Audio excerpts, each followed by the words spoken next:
Hello and welcome to this week's episode of Higher or Lower, brought to you by oddschecker, SpreadX and Sporting Index. This is a show where we look ahead to the weekend's football and predict if we think the eventual results within the games will be higher or lower than the spread betting midpoint. I'm your host, George Ellick, and I'm delighted to be joined by Jack Wright. Jack, how are you? I'm very well, thank you. How are you? Yeah, good, thanks. Good week so far? Yeah, very nice week, thanks Great. very much. What do you got planned this weekend? Good. Bit of chill time, I think, really. Yeah, obviously, hopefully try and catch the game. Norwich away. I was going to say, which game? Yeah, Norwich away at Sheffield. I'll probably try and catch a few, but that one in particular, yeah, won't be able to make it, unfortunately. But yeah, very much looking forward to it. How about yourself? Anything nice? Family well? Yeah. The son is very young, 4 weeks old, so it's still some nights we sleep, some nights we don't. It's like it's quite exciting. You don't know when you go into it what's going to happen. Sleep is so overrated. Anyway, let's get into the action. No one else to introduce. So this is hard for me. For regular viewers of this show, for the thousands, tens, hundreds of thousands who watch this regularly, they know that I like taking the mickey out of you sometimes. Sometimes. But apparently, and I just can't believe this is true. This is Dan Worth, by the way. Okay. Apparently, and I can't believe this is true, you and I to different selections for every single market last week, which I just think if that had happened, I'd have noticed. Really? I don't think it's that much of a surprise that we disagreed. And apparently, you got every single one right, and I got every single one wrong. Yeah, that is true. This is rock bottom for me. The only way is up from there, then. Yeah, correct. Well done. Thanks, mate. Which was your favourite of the selections?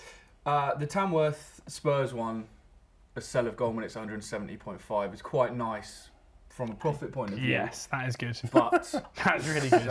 It's very lucky, I have to admit. Why?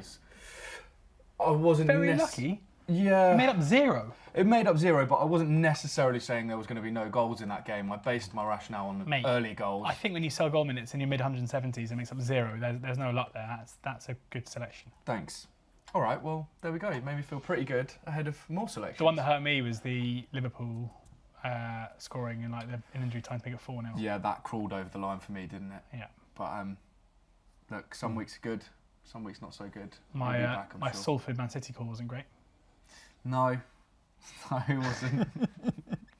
Don't be so I feel like we're in therapy mate. here. It's just a bad week. You'll be back this week, I'm sure. Do not doubt yourself. I'm not sure I will be, but let's see. Yeah, last weekend was FA Cup weekend. This is back to the Premier League. Premier League only here this week. And we're starting with Newcastle hosting Bournemouth in the early kickoff on Saturday. Total goals is the market here with SpreadX. 3.25 is the midpoint, 3.15 to sell, 3.35 to buy. Ready? I'm ready. 3, 2, 1. Yes, I'm with Dan. What? What? What's going on here? Come on then, tell us. I thought this was this is one of those where when you do your research, you're like, hold on, I thought that would be much higher. Well, what's going on here? This is an easy one. Newcastle, one of the form teams in the league. If you look at the goals scored column for their run of 6 consecutive victories, it's 4-4-3-2-2-3. So they've scored at least 2 goals in each of their games. They've covered this line by themselves and 2 of them against Leicester and Ipswich. And in the 2 games that came before that winning run, they lost 4-2 and they drew 3-3. We are seeing Newcastle in good form because of the way their games have started to unravel and because they are, from an attacking standpoint, much, much stronger. Obviously, players in Gordon and Isak, who are 2 of the most informed players in the whole league. And Bournemouth under Iraola, we know, are generally really attacking, I think it's the 3rd most shots per game in the league. And in particular, away from home, their games are really, really high scoring. Like recently, we've had the 2-2 draw at Chelsea, the 2-2 draw away at Fulham. They scored 3 at United, the 4-2 away at Wolves. This seems to me like 2 teams who will take the game to each other and both in really good form. Neither of them have lost a game for a long time, but that's mainly due to their attacking output. So, yeah, 4 or more. Yeah, fair enough, Easy. mate. It's not. I'm not really big on this. I just think I think there's going to be 3 goals. So if I can steal the 0.25, then I'm happy to do so. You focus more on the attacking outputs. I'm focusing a little bit more on the defensive side of things. And I think Newcastle have really shored up recently. You look at their home fixtures this season, I think this line's only landed twice. They rank 4th for fewest goals conceded, and Bournemouth rank 5th. So they're both looking okay at the back. you are right. Newcastle have scored at least 2 goals in their last 8 Premier League matches, which does put your bet in like a pretty good stead. But 1-1 when these sides last met, Isaac's goal scoring form surely unsustainable. And I think the defences good player, come though. out on top. He's a very good player. I was actually surprised. I didn't think he was going to start yesterday, so I didn't back him in any shape or form. And then scores 2. Yeah. There we go. You could have waited for the team news. I could have done. I was out running when the team news came out between team news and kickoff. So. Don't rub it in. Yeah. Okay, Jack. Yeah, obviously I'm siding with Dan here. 5 of the last 6 head-to-heads have How's been a that feel? sell. Well, after last week, it feels super comfortable and cosy. Yeah, and yeah, Dan's right. 8 of 10 Newcastle home games this season have seen 3 or fewer goals. And when you look at them independently, absolutely right. You're seeing Bournemouth and Newcastle, can't say either of their names, which is the trouble for this game, scoring goals. You look at Bournemouth's last away games, they've been scoring multiple goals in each of those ones. But drilled into the detail a little bit, and you see who they've been playing away from home, and it's a lot of the lesser lights and also a lot of the leakiest defences in the league. So you've got the likes of Wolves, Brentford, Leicester, Ipswich. They're all in the bottom 6 as far as, or top 6 as far as goals conceded is concerned. So I think there's justification why they've been a bit more open. I do think Newcastle do try and close games out, and I also think Bournemouth are well on the radar of teams now that will need to look to try and kind of nullify them a little bit. And I think Eddie Howe's that kind of manager that can be a bit more pragmatic when he needs to be, get a goal or 2 lead and look to close it out. I also think Bournemouth's injury issues are a problem, obviously up front. That could be an issue. They played Watara up there, didn't he? Didn't even have a shot the other night. So how they're going to work around that is going to be an issue. And I think 2 really tough games in the space of a week. Trip to Chelsea and then trip to Newcastle. Early kick-off on Saturday is going to be a stretch for a squad at the minute that is creaking a little bit, although performing exceptionally well. So, yeah, I've gone with the fact that we can take a lot of goals on side here for the lower. But again, it could well unravel. Not the strongest pick, but let's sit on the fence. Yeah, 5 clean sheets at home this season for Newcastle, which is obviously quite a few. That said, in the any recent? Yeah, their last 3 at home are all clean sheets. But to give you a little bit of ammunition, they won 4-0, 3-0, 3-0. So you know, it's there or thereabouts on the line. Thank you. It's just they're not conceding. You can feel the confidence like oozing out of him, can't you? It's good to see. What? I think he's bristling. That's a I'm nice loving thing. the compliments from you today. I'm feeling it's making me feel on edge though. Something's coming, I'm sure. Yeah, it's just like the British media setting you up, putting you up on a pedestal just to. I'm a bit annoyed that you haven't bought me a donut. Oh mate, they're too frequent now. I can't keep dipping into my savings to buy you donuts, mate. Also, can you believe my nap last week was Spurs corners? There were 6 at half time. The game finished nil. Like, it's a bad beat. if you had told me that game had finished 0-0 and they would be on 6 at half time, I'd have been like 14. What are we going to get here? Exactly right. I think we maybe have to do a show just to review your last week's picks separately because it feels like you need to let out a lot of pain. Would we get paid? I don't know. I have to speak to the boss. I've got a bit of time after this. Right. Next up, we have got Arsenal hosting Aston Villa. Both teams winning on Wednesday night. Arsenal beating Spurs, Villa going to Everton and ruining the David Moyes homecoming party. This is supremacy here, so the amount of goals by which the favourite will beat the underdog. Arsenal, the favourites, 1.25 the midpoint, the spread X. So if you're going higher here, you need Arsenal to win by, basically cover the -1, to win by 2 goals or more. Lower is an Arsenal solitary goal win, a draw, or a Villa win. 3, 2, 1. Yeah, all in agreement. Thank goodness for that. Jack, why are we getting against Arsenal here? Yeah, I find it's a little bit of a tricky one for me personally. I just feel that I think Arsenal are going to win, but I don't think they're going to win by 2 or more goals. So it means I'm sort of kind of going not strongly with this selection, but kind of thinking that's going to be the way forward. It's landed in 5 of Arsenal's last 6 games. It's landed in all of their last 6 at home as well. They're just not like prolific. You know, we saw them like last season where they can go and score 4 or 5 goals and blow teams away, and it's just not clicking for them up front at the moment. Obviously, Havertz is in a poor run of form currently. It's not working for him in front of goal, and obviously the injuries have impacted them as well. But they do remain tight defensively. So yeah, I think this will be a tight one, but they'll get over the line. And I said you kind of want to get Villa more on side, but they have got a terrible away record, and that win against Everton was an anomaly, really. But again, I just feel that there's Arsenal edge it, and therefore lower. Yeah. Dan? Yeah, I mean, much the same, really. I think Arsenal's struggling a little bit at the moment. I know they obviously got the win yesterday, but I think that sort of is papering over a few cracks, if I'm honest. Yeah, love it. Yeah? Yeah, I agree. Havertz is bang out of form. They have.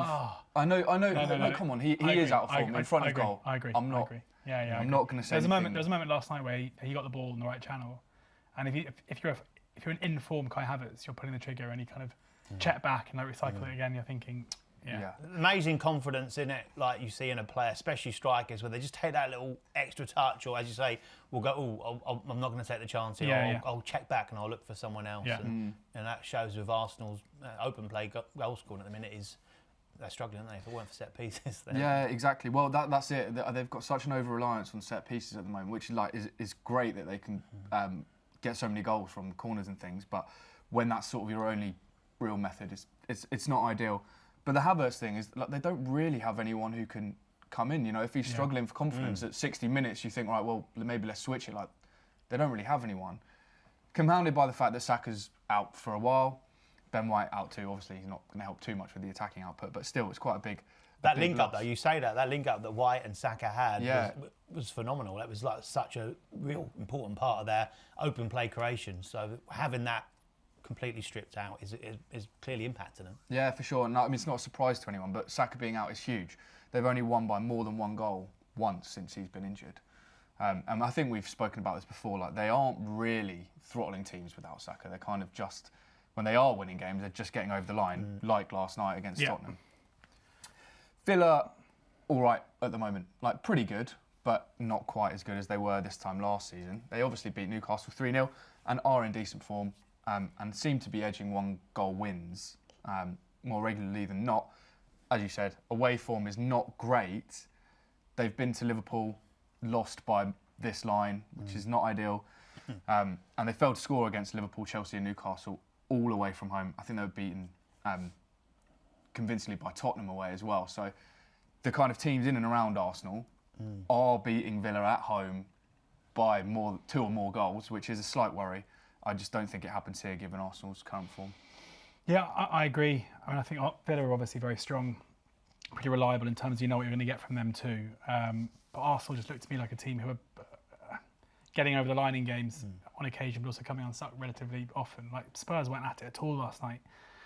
And realistically, they won the game because of a Trossard shot that should have been saved. And an own goal. Like, in the second half, they were probably the better team, but I couldn't really put Spurs away, and Spurs came really close to the end to nicking a point. So they don't seem, as you say, Saka, a massive miss. They just don't really seem like the team that we came to expect last season. Yeah. Both teams got big Champions League games next week as well, haven't they? So we'll potentially take a little bit of heat out of the occasion. Yeah, for sure. What is the deal with VAR? Because I actually don't know. And obviously the first goal was not a corner. Yeah, that was weird, because they should have brought it back, shouldn't they? Yeah. I was assuming there's probably a line that explains exactly why it couldn't get involved. It's not that decision. Seems, they aren't allowed to. Those decisions aren't part of the VAR process, which makes the mockery of the whole thing. That there's a clear and obvious error there that can't be. Oh, by the way, just to let you know. Oh, right, okay, it's not a corner, by the way, everyone. And everyone's going to go, oh, all right, we'll agree with it, but no, we don't do that.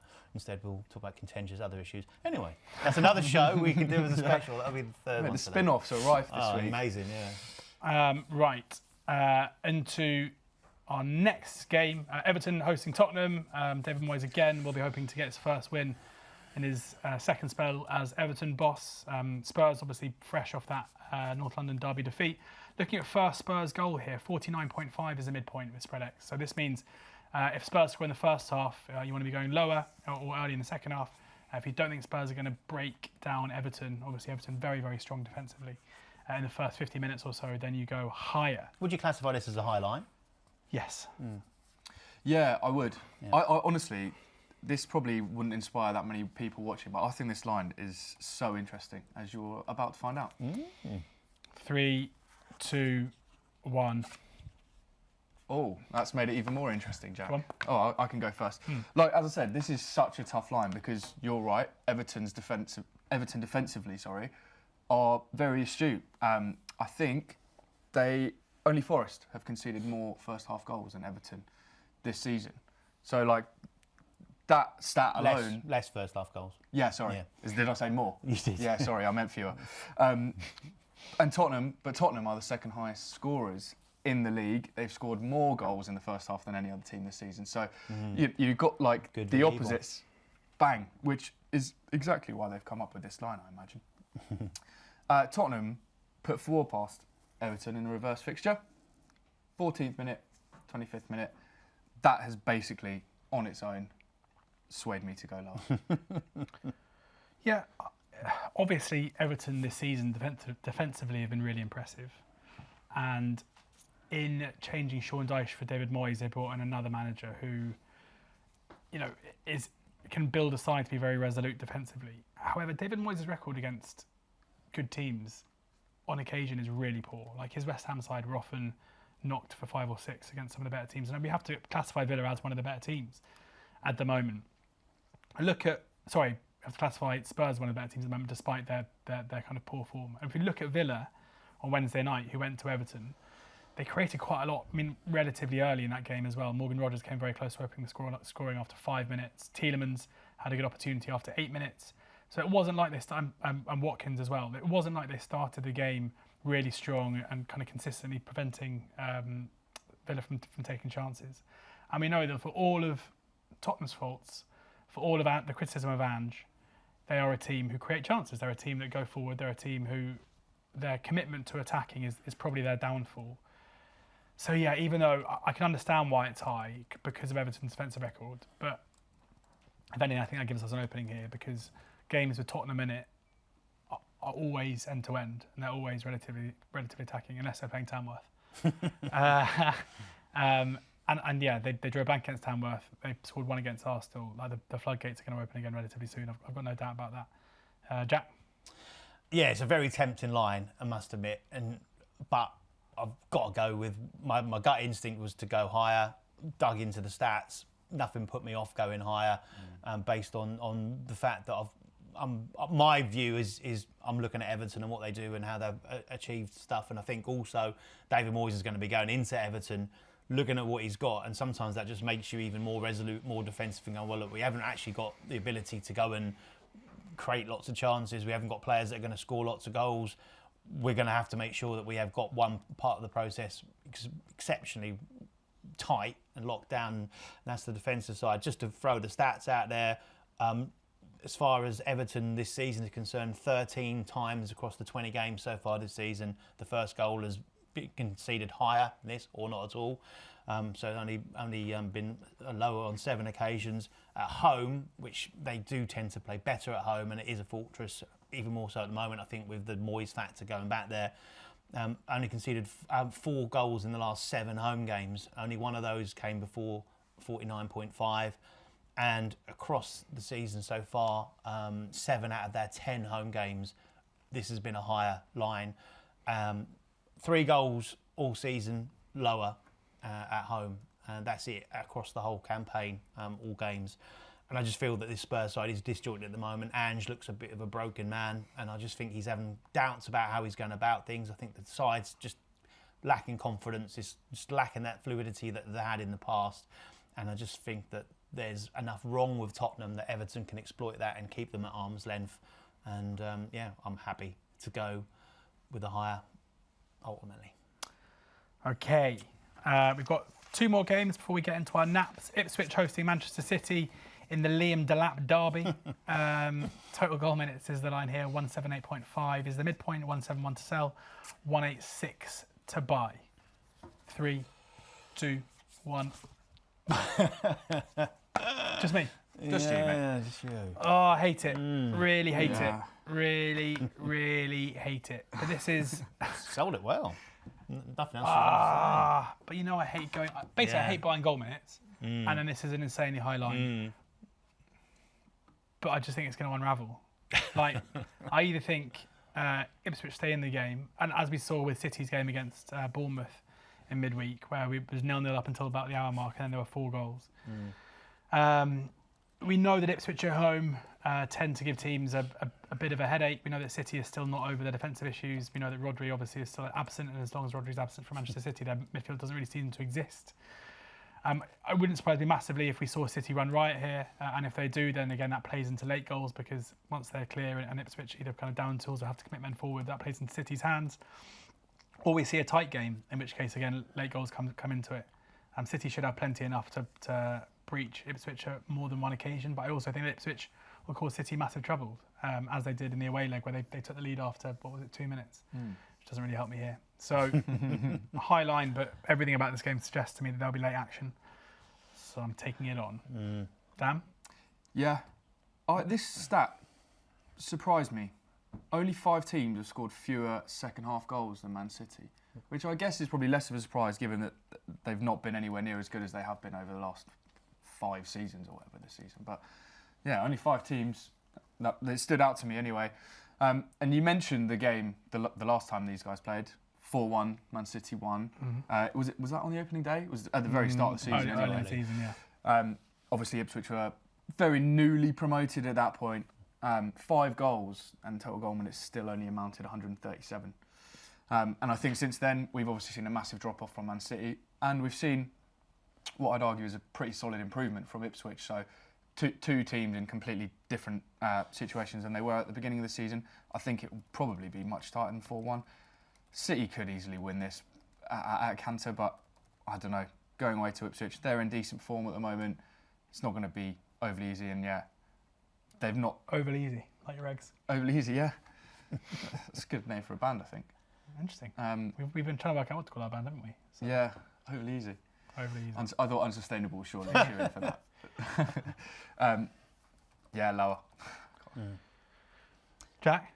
I'd go for Peters out, to be honest with you. But, this is a cheeky line, isn't it? This is a right teaser, and I was in exactly the same boat as you, and I'm going, I've got to go higher. I've got to go higher, but I can't. It's 178.5. Please help me out some stats just to give me some comfort, and I think I've done it eventually. But it was very tricky, and I very nearly changed it just before the show, but I'm sticking to my guns, and I've gone lower.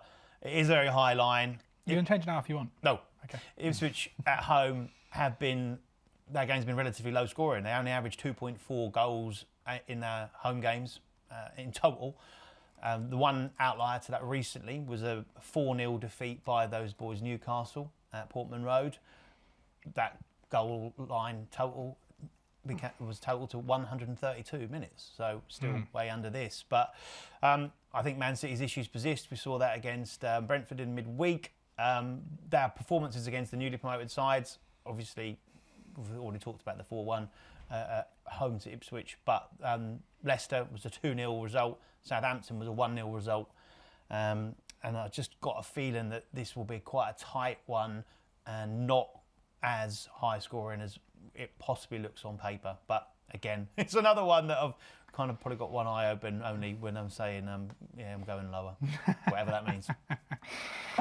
Finally, Chelsea against Wolves. Sporting Index have the total goal line here quite high, 3.6 to sell, 3.8 to buy, 3.7 is the midpoint.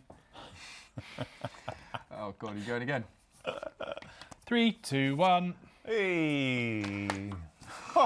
It's almost like we've switched roles. That you're taking how on the these table sidelines. turns. Isn't it? I'm enjoying it. I really worry about Wolves again. We mentioned it on the show where Sam was in for Jack. Well, I kind of pointed out that maybe their new manager bounce was exactly that, and it wasn't necessarily an improvement. It was just a case. So you're talking about new manager bounce? Well, no, because new manager bounces are where it's just variance. Like sometimes the results will change, but it's nothing to do with the new manager arriving. It's just football. It's just sometimes if you've gone through a period of games where every shot against you has gone in, the chances are that's going to result in probably the manager getting sacked. Everyone's like, it's his fault. And then that's going to reverse itself, where suddenly you're going to score your goals, and everyone's like, oh, the manager's a genius. Whereas nothing's actually changed. No. You might be about to say this, so apologies if you are, but obviously we're now at the point where we're at the reverse fixtures of the start of the season, aren't we? And Gary O'Neill had an absolutely horrific hand dealt to him with his fixtures. Yeah. And I'd say that little bounce was, you expected it due to the fact that the fixtures became easier. And now we're back to that point where they've got a run of horrible fixtures. Yeah, exactly. So Yeah, I mean, it's... So, yeah, with Wolves specifically, I think, especially from a defensive point of view, they're looking really loose again, and I'm pretty concerned for them. 3-goal shipped against Forest at home is a pretty damning indictment of your defence. Obviously, Forest very good, but Forest aren't necessarily like a rampant attacking side, and yet they're able to breach them away from home 3 times. Newcastle beat them in a canter in midweek. Chelsea, for all of their form has dipped, still relatively strong from an attacking point of view, still creating lots of chances, still have so many key attacking players in form, but a winless in 5, and that's down to conceding quite a few goals. 2 against Fulham, 2 against Ipswich, 2 against Bournemouth. And Wolves, we know, in terms of the way they're going to approach this game, should be relatively attacking. The reverse of this, as you say, was 6-2. Yeah, it just smacks of a high-scoring game. Like generally, Chelsea at Stamford Bridge this season have seen lots of goals. I think that the fewest goals we've seen in the game was 2, which came in the first 2 games, Palace and City. Since then, they've been 3 or more in every single one. So, yeah, I think this should be a bit of a goal fest. You guys don't know. No. So, why am I wrong? The 3 or more goals, that stat you just said then, I don't have it, but I would argue that most, if only 2, are 3. Because this line's only landed twice in Chelsea home games this season. Chelsea, I just can't get a grasp on them at the moment.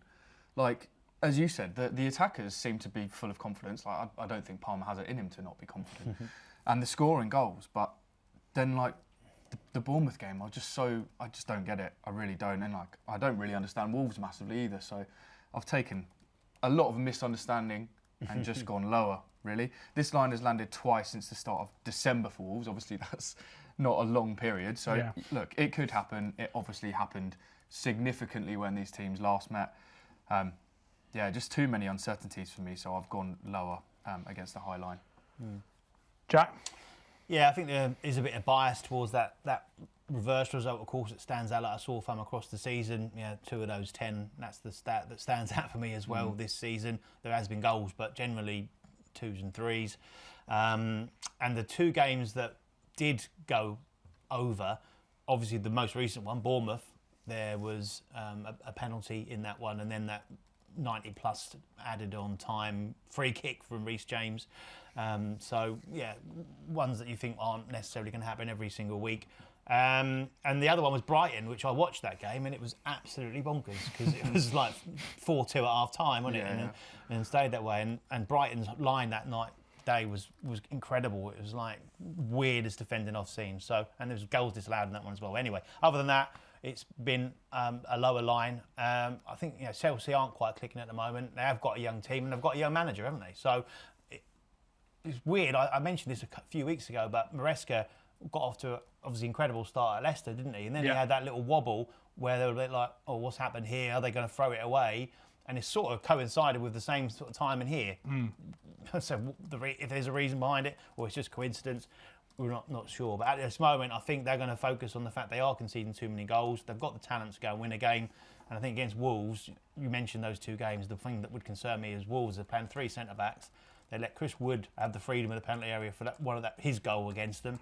And Isaac last night, that goal, he went, oh, well, I must be offside, surely. He stood on the penalty spot, like, completely unmarked. And he weren't. He was well onside. So that's a worry. But yeah, and I think they need to tighten up. And I think their manager's going to be looking at that going, we've got to like stop conceding these goals. Say 2-3-0 defeats is horrendous. And also they keep missing. I rattled off about 15 chances they had yesterday. They keep missing big chances. And Strand Larsen up top just seems to be that kind of guy that finds a way to miss chances that should be scored. And while that's your main focal point as a striker, you're going to struggle. So, thinking I've got plenty on side here, I will go lower. Going lower there.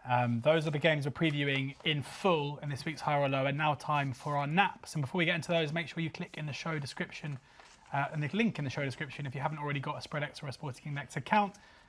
You can sign up there. There is a new customer offer if you click through on that. T's and C's do apply. And remember, with spread betting, losses can exceed your initial deposit. Nap time.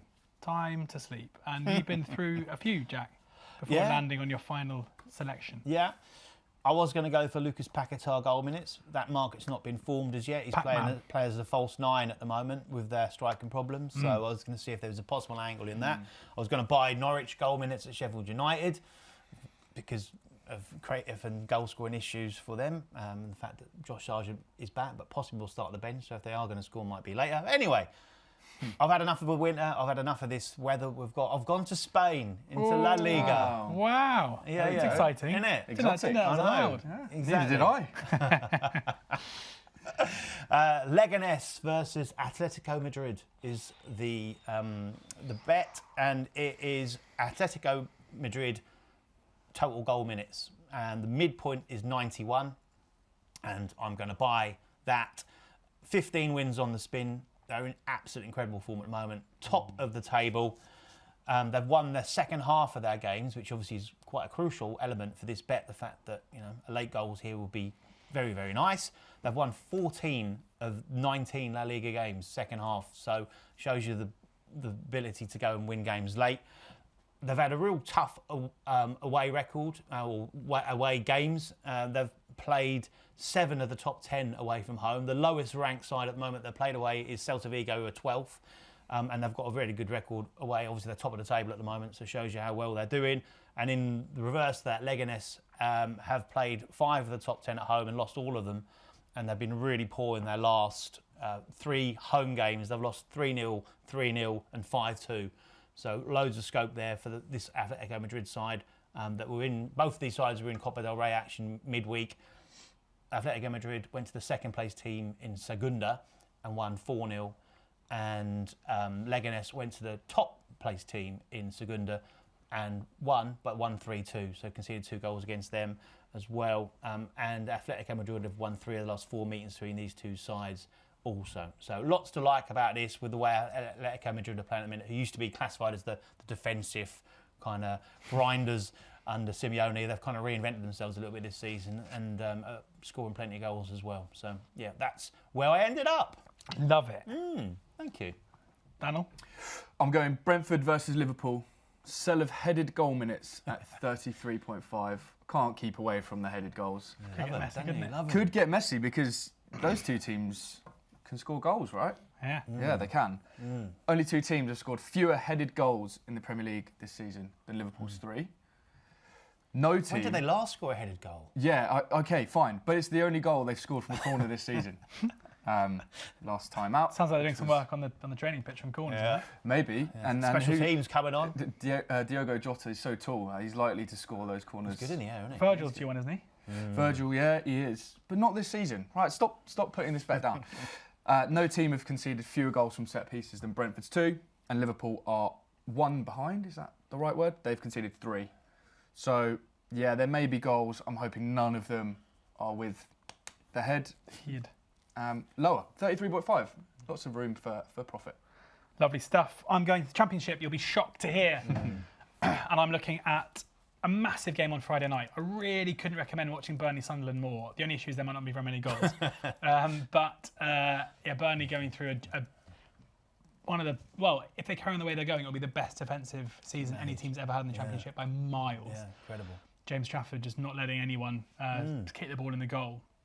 But Sunderland go to Burnley, and this is a proper clash between. There are basically 4 teams in with a chance of automatic promotion, and these are 2 of them. And Sunderland beat Burnley at the Stadium of Light back in August. Burnley are yet to play any of the other top 4 at home this season. So this is the first of those games, which will be interesting. And part of me does think that their good defensive record is probably unsustainable, and they will start to concede some goals at some point. I'm looking at corners though, and I'm buying Burnley over Sunderland corner supremacy for the very simple reason that Burnley have won the corner count in all of their last 7 home games, which isn't a massive surprise. The way they set up, the way they play, players like Jadon Anthony and Jeremy Sarmiento, who are direct wide players who look to get at their defenders and get crossed in the box and get shots in. But a key reason why I also want to do this is because of game state, where Burnley are favourites to win this game. And I understand that, but I think Sunderland might upset them. I'd definitely be backing Sunderland on the fixed odds market. They're kind of the 5-2 about where they are to win this. And I think if Sunderland, as I think they might do get ahead, we'll see them retreat into a deep defensive shape. We'll see them leave Isidore as the last man at the top and try and turn Burnley. And it could mean that Burnley are camped. And if that is the case, then this corner count could do some big numbers. So yeah, Burnley over Sunderland at 2 in the corner supremacy is my nap of the weekend. Nice. Thanks, mate. Hopefully they're not on like 7 at half time and then it all goes to... Thank you guys very much for watching this week's episode of Higher or Lower, brought to you by oddschecker, SpreadX and Sporting Index. As I say, click on the link in the show description if you want to sign up for a SpreadX or a Sporting Index account. T's and C's to apply. There is a new customer offer there. And remember, the losses can exceed your initial deposit. Oddschecker have you covered for all of your fixed odds betting needs. Check out whoscored.com for all the stats to inform your football betting. I have been your host, George Ellick. Jack Wright. Very good. Thank you, mate. I needed that. Well, yeah. Jack Wright and Dan Worth, thank you guys very much. Thanks for sharing your tips, thoughts and insight. Enjoy the weekend's football. Enjoy your weekend. Please ensure that you're gambling responsibly.